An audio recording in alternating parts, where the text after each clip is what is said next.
CD 1, Track 14. 1.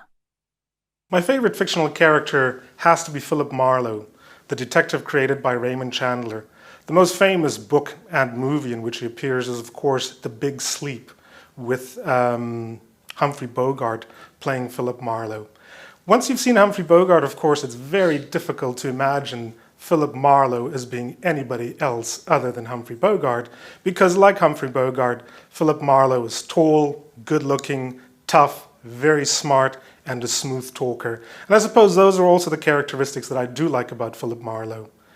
The thing about Philip Marlowe is, unlike most modern characters, he doesn't always say the right thing, although he always has a clever retort, and he doesn't always win. Philip Marlowe is not always on top of the situation. Philip Marlowe sounds like a real guy with real problems, who's very clever, very tough, and likes to get to the bottom of the problem.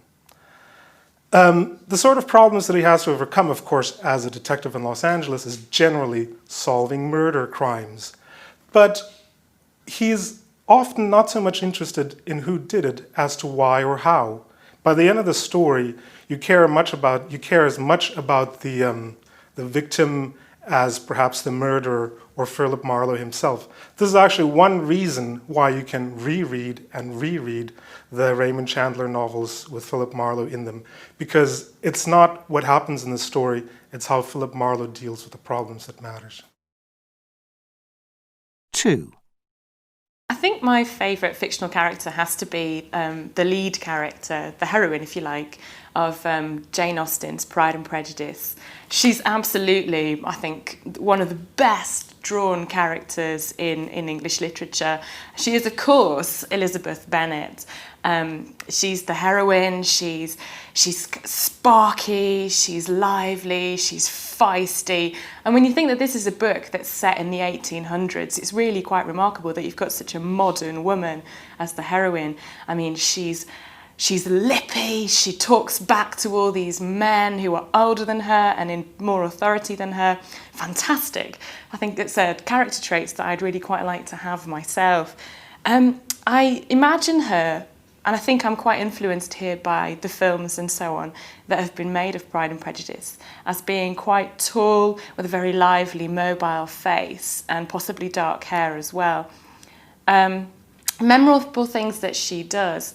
Well, the thing that I really like about her from the story of Pride and Prejudice is the way that she takes control of her own life in a period of history where women really had very little power and very little control over what happened to them in the marriage market.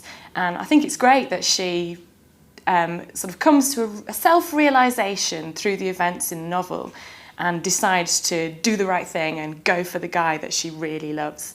And of course she meets lots of problems along the way. People who think she's socially unacceptable, or people who have very prejudiced views about class and society. And of course she succeeds and she wins the day, wins her guy in the end. 3. I think my favourite fictional character was the old man from The Old Man and the Sea by Ernest Hemingway.